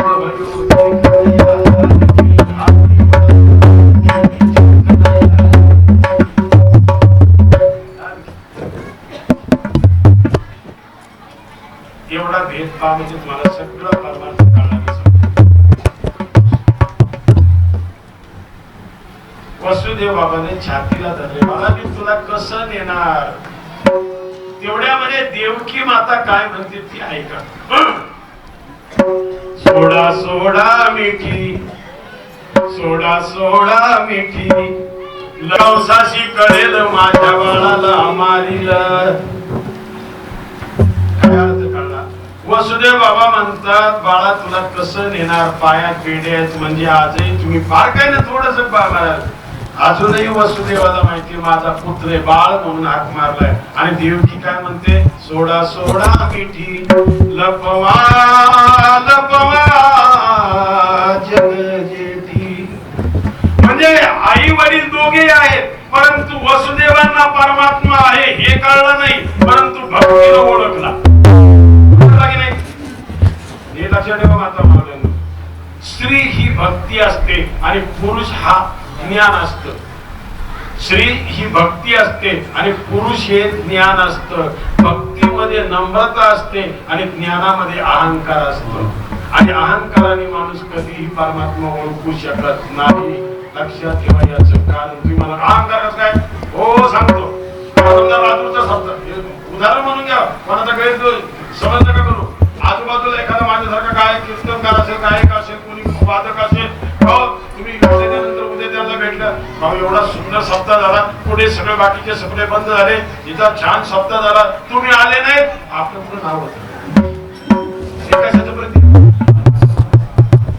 हे अहंकाराचं प्रतीक आहे महाराज. आणि म्हणून नाशिककरांनो माझी तुम्हाला अजून एक विनंती. जाऊ दे सायलीलावरून घे बाबा जाऊ दे. एक विनंती आहे लेकरांचं करता. अरे आपल्या गवऱ्या नदीवर वाट पाहतात आपलं गेलंय सगळं आता काय राहिले आपलं. उघड्या डोळ्यांना हादिंगाना नका पाहत जाऊ.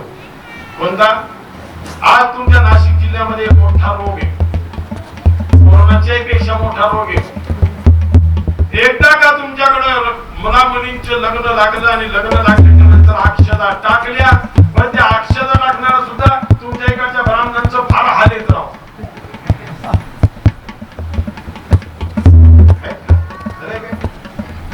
बाकीची तुकार कारपी येत ना ती नवरा नवरीवर अक्षदा कमी मारी महाराज जवळून पाहिले आम्ही जास्त म्हणा अध्यात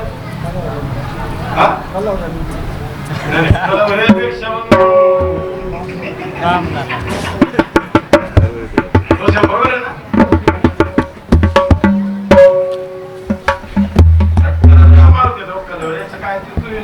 ती तुकाराची असतो कलवऱ्यावर मारू द्या.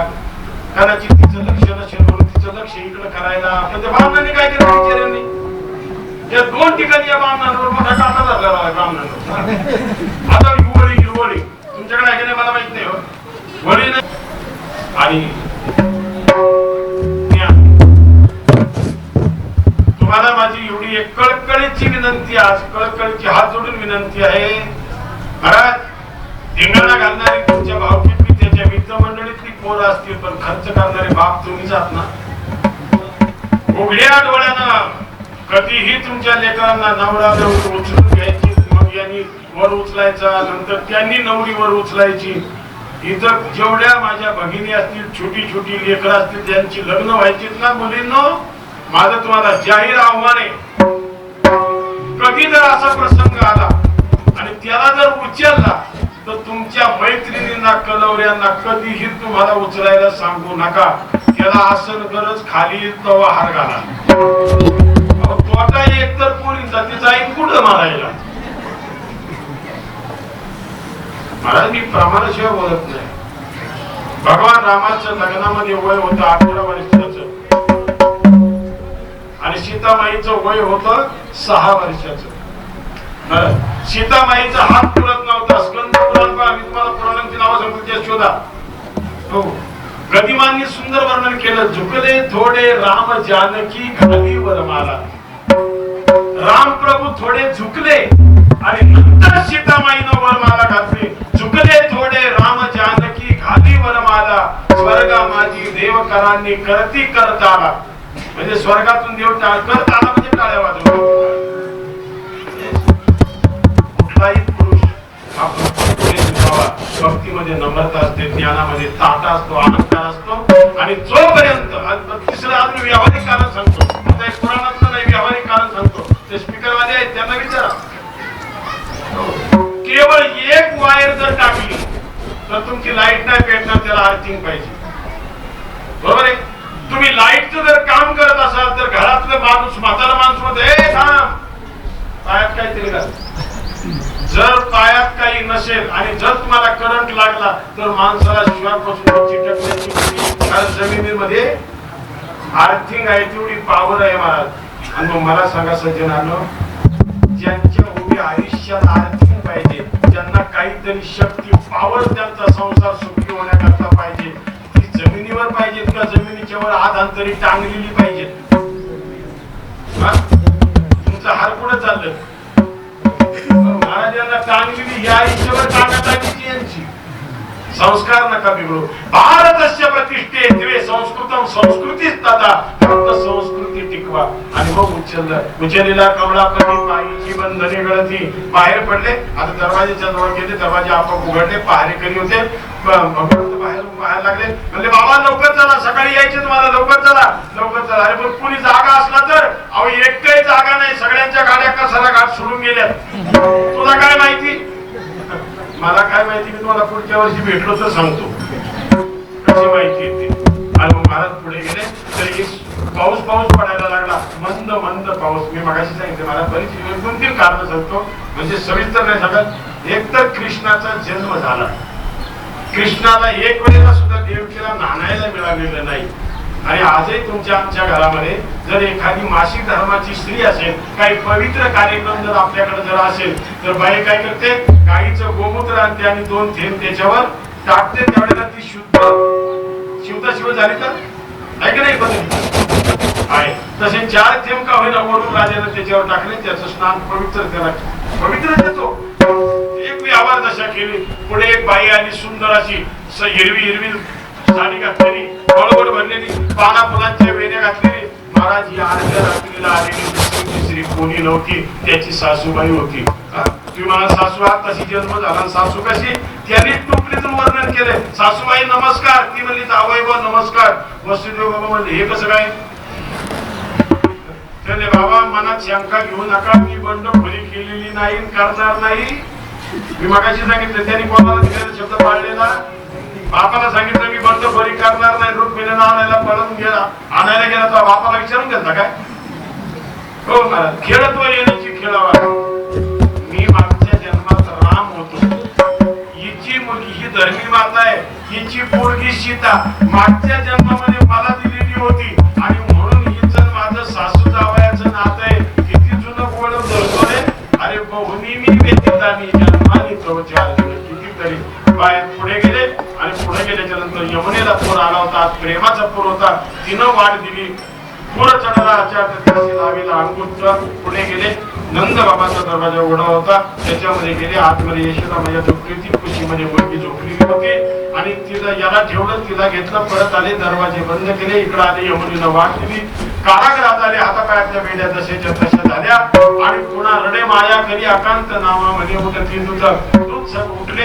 आणि कंसाला सांगायला गेले. कंस आला. तिथून आल्याच्या नंतर त्याने सांगितलं मुलगी झाली. पण ती सांगत की दादा 8वा पोरगा होणार आहे.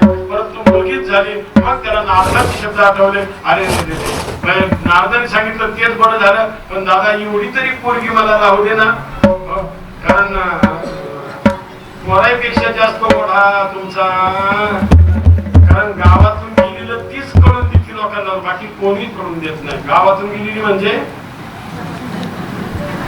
खांदेवा असल्यावर आणि म्हणून विनोद म्हणून सोडून द्या. त्याच्यानंतर ती घेतली, मारायचा प्रयत्न केला, रडे तुझं लागी हो दिव कदला मजा आधी माझ्या अगोदर जन्माला आलेला आहे, आणि तिनं तिथून गेली विंध्य पर्वतामध्ये, तिनं आपला देह सोडून दिला. अंश रूपानं महाराज ती परत आली आणि सुभद्रा म्हणून ती पुन्हा जन्माला आली, कृष्णाची बहीण म्हणून आलेली आहे. या सुभद्रेच्या लग्नानंतर पुढे अर्जुनाबरोबर झालेलं आहे, भगवान श्रीकृष्णाच्या सांगण्यावरून हे सगळं झालेलं आहे. नंतर त्यानं गोकुळामध्ये ज्या काही लीला केल्या, पुतना मारली असेल, महाबळभट्ट नागवा केला असेल, तृणावर्त मारला, आगासूर मारला, शंकासूर मारला, गोपाळांबरोबर त्यांनी चोऱ्या केल्या असतील. महाराज चोऱ्या नव्हत्या तर याला खऱ्या अर्थाने अहंकार चोरायचा होता, म्हणून चित्त चोरी गेली नंदाच्या. नंदने त्याच्यानंतर बऱ्याच बायांची गाराणी आली आणि मग त्याला 5व्या वर्षामध्ये शाळेत घातला. ती 5व्या वर्षाची शाळा म्हणजे काही गोपाळ समोरवाडी पण तिथे त्यानं कालियाच्या डोक्यावर 5व्या वर्षी नाचला. 6व्या वर्षी त्यानं गोपी त्याच्याकरता व्रत करत होत्या, कालिंदीच्या डोहामध्ये त्या नग्न आंघोळ्या करत होत्या, आणि नग्न आंघोळ करत असताना वरून देवाची कृपा अवकृपा होत असते महाराज. आणि म्हणून कुठेही जरी पाहुणं जरी आपण गेलो ना, आपल्याजवळ कपडे एक्स्ट्रा नसतील तर पाहुण्याचा एखादा कपडा ओला करून भिजवायला घेत चला, नाही तर बाथरूम पक्का आहे म्हणून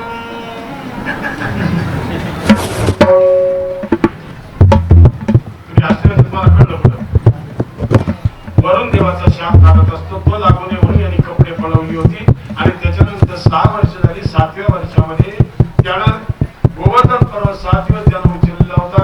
गोकुळामध्ये नंतर वीणावादन केलं, रासलीला केली. 11 वर्ष 52 दिवसाचे कृष्ण होते तेव्हा अक्रूरजी न्यायला आले, त्याच्याबरोबर मथुरेला गेले. मथुरेला तिथे सगळे योद्धे मारले आणि उग्रसेन राजाला राजगादीवर बसवला.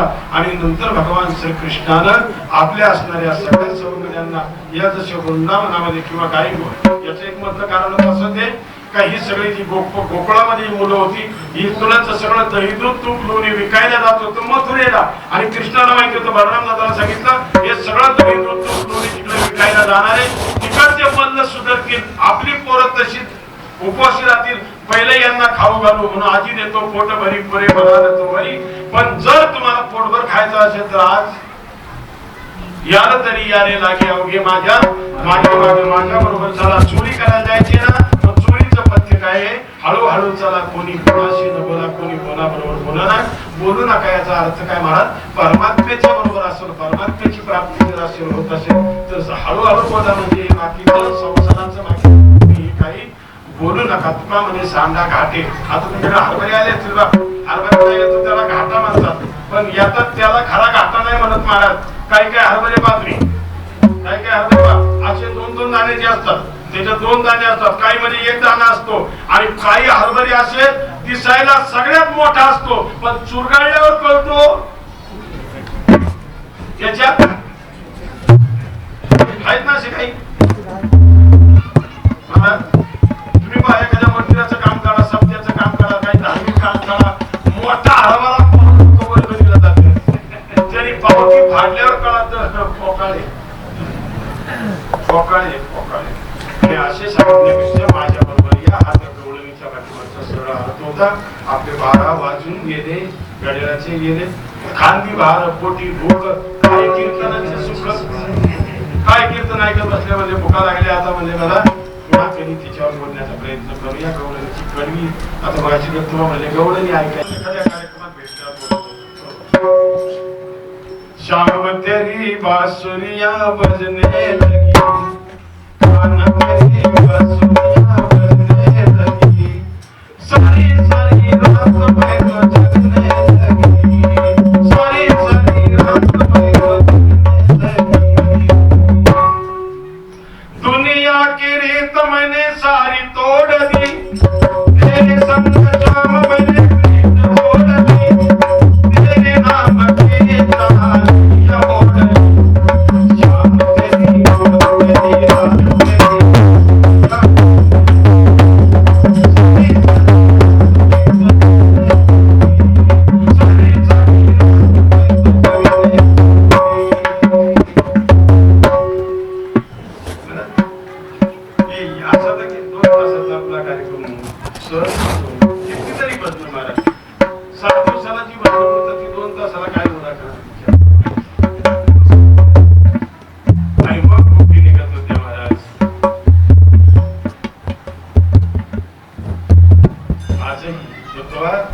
कधी वृंदावनामध्ये जा, संध्याकाळची रोज रासलीला होते असे, आणि असलेली पोरच नसलेली पोरं महाराज अशी रासलीला खेळतात का बेशुद्ध पडतात, अशी रासलीला खेळतात आजही आजही आजही.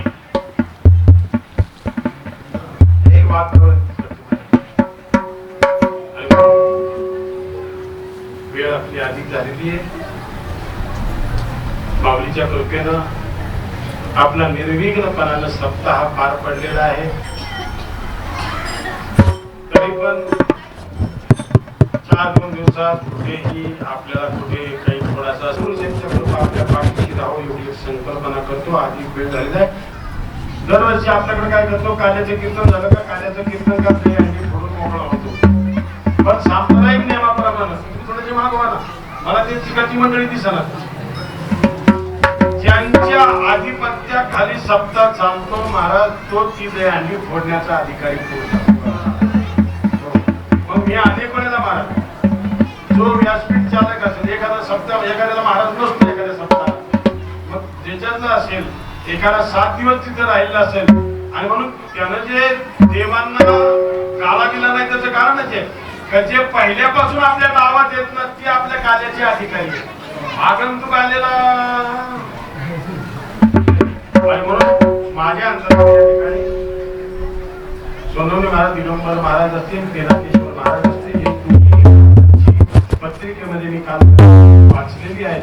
आपल्या मार्गदर्शनाखाली शिवराम बाबा त्याच्यामध्ये शिवराम बाबा आलेले नाहीत, आणि म्हणून ही सगळी जी मंडळी आहेत त्या सगळ्यांच्या मंडळींच्या माध्यमातून या ठिकाणी आता ही मंडळी दहीहंडी फोडतील. आणि एक लक्षात ठेवा, दहीहंडी फोडताना तुम्हाला सिनियर लोकांना का एकच ठोका आपण मारायचा, मारणार नाही, एक मारायचं ध्यान ठेवा. हो, कारण त्याला स्पर्श करायचा.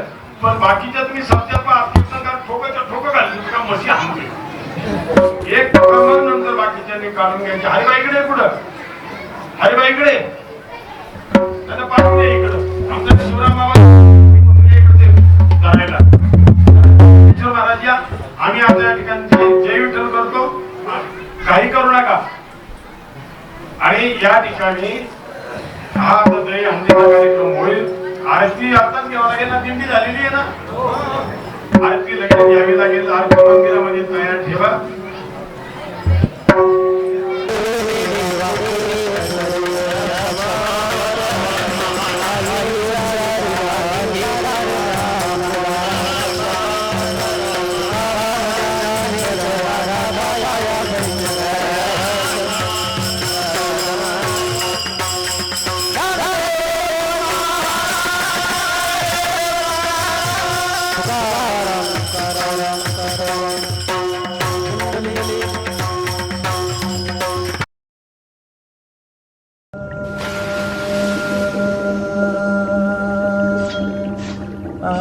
साई लीला एक आध्यात्मिक सहवास.